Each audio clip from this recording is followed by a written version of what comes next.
Russian military exercises and troop deployment on the Ukrainian border will be the backdrop of U.S.-Russia talks Monday in Geneva, led by U.S. Deputy Secretary of State Wendy Sherman and Russian Deputy Foreign Minister Sergei Ryabkov.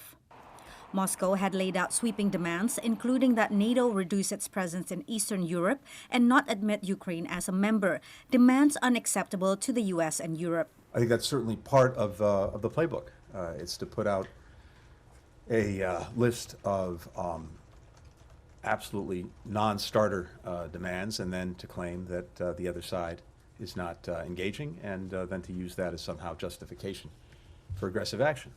But the fact of the matter is, Russia knows well what is a non-starter, but there are also areas, there are also subjects, there are also issues where we can engage, we can have dialogue, we can see if we can improve everyone's overall security. Russia says it is not preparing to invade Ukraine, its ex-Soviet neighbor, and insists that NATO expansion is a threat to its security.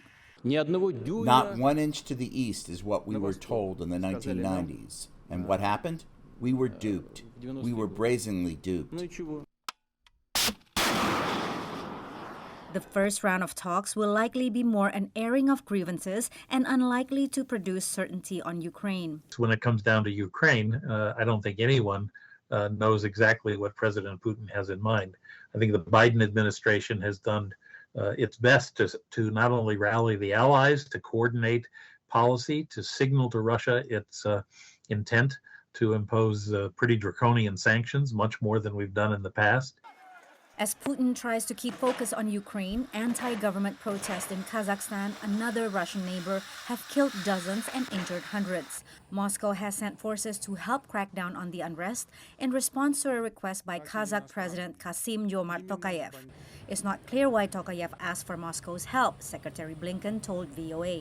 Having said that, I think one lesson of recent history is that once Russians are in your house, it's sometimes very difficult to get them to leave. The White House has denied reporting that it's developing options to withdraw U.S. forces in Eastern Europe ahead of the talks. Following the Geneva meeting, NATO and the Russia Council will meet in Brussels January 12th, and broader format talks, which include the U.S., NATO, Russia, Ukraine, and other former Soviet states, will continue in Vienna on January 13th. Patsy Widakuswara, VOA News, Washington.